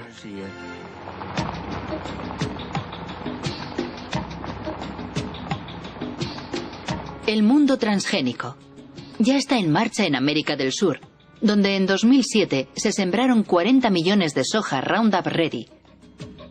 La conquista comenzó 10 años antes en Argentina, el único país que autorizó oficialmente los cultivos transgénicos. Desde entonces, los transgénicos se han extendido misteriosamente por los países vecinos, como Brasil o aquí, en Paraguay. En 2005, el gobierno paraguayo legalizó finalmente los cultivos clandestinos para salvar sus exportaciones de soja, especialmente a Europa, donde el etiquetado de los transgénicos es obligatorio. Una forma de reconocer que el Ministerio de Agricultura se enfrentaba a un hecho consumado. Cuando se aprobó la utilización del transgénico, había entrado originalmente el transgénico en forma irregular. ¿Y se sabe cómo entraron las semillas? ¿Cómo entraron? ¿Por la bolsa negra o...? No, nosotros le llamamos esas bolsas blancas. No le llamamos, ustedes le llamarán bolsas negras, nosotros le llamamos bolsas blancas. Son semillas que no tienen certificaciones oficiales. ¿Se sabe si Monsanto tuvo un papel en el contrabando de semillas? Quizás las empresas pudieron haber promocionado sus variedades, sus líneas de semillas. Evidentemente, y como le digo, el gobierno tuvo que reaccionar ya proactivamente, pero una vez ocurridos los hechos.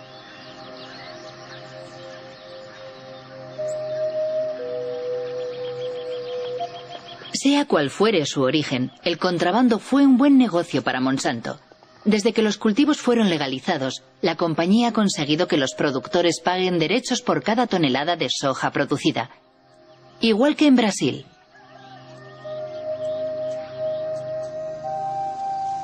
Desde entonces, la deforestación avanza imparable en Paraguay, expulsando a la fuerza a los pequeños campesinos que se niegan a abandonar sus pequeñas parcelas.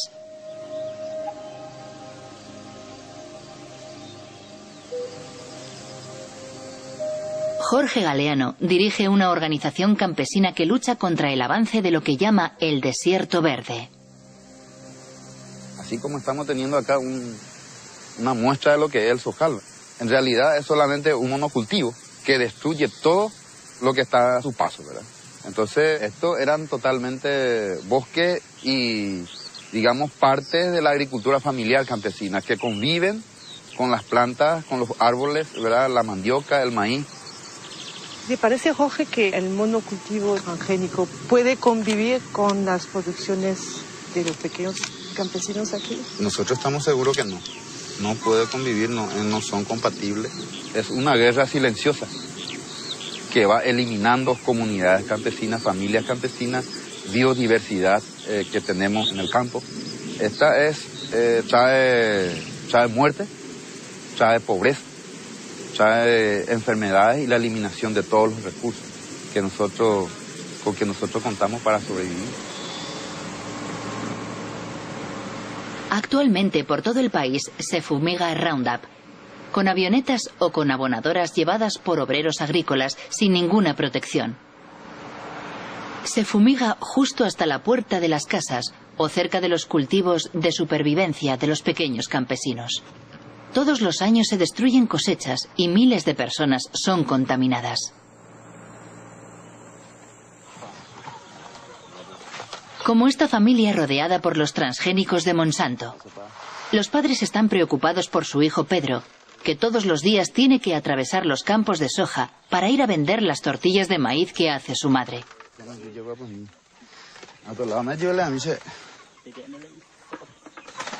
¿Desde cuándo tiene eso? Le empezó hace 15 días. Empezó por el pie. Y después se le extendió. Así fue como empezó. ¿Le duele la cabeza?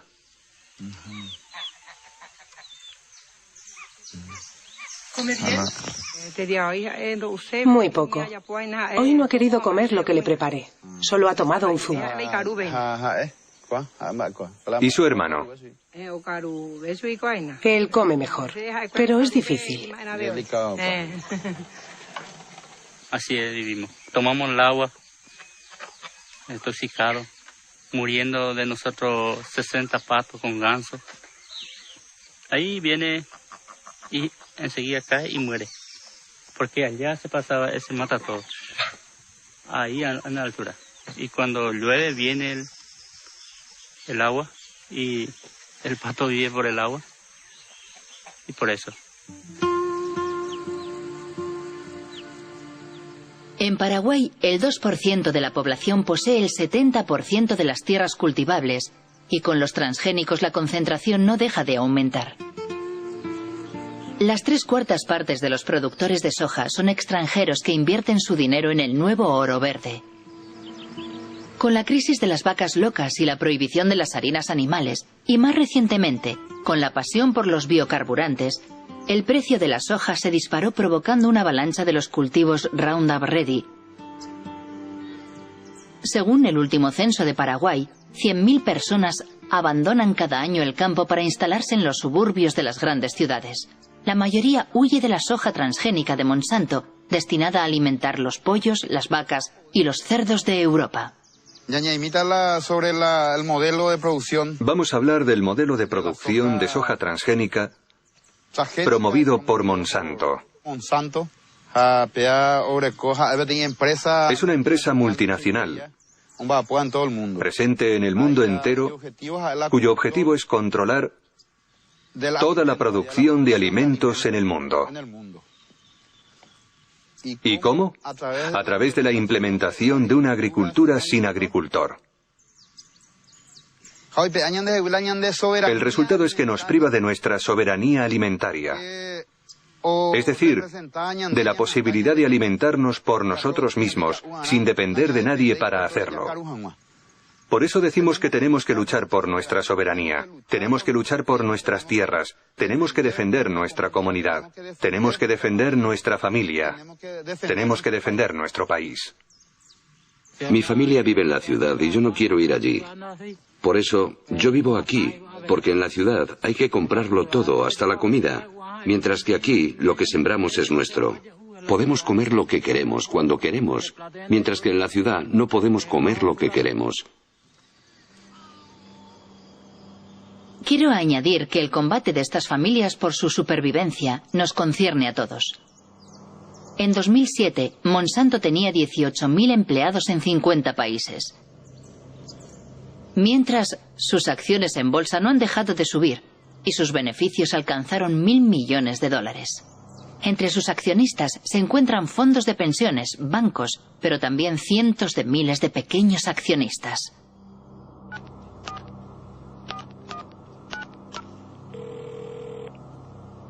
¿Chris Horner? Hola, Christopher Horner. Soy Marie-Monique Robin, de Francia. Agradecemos su insistencia solicitando una entrevista.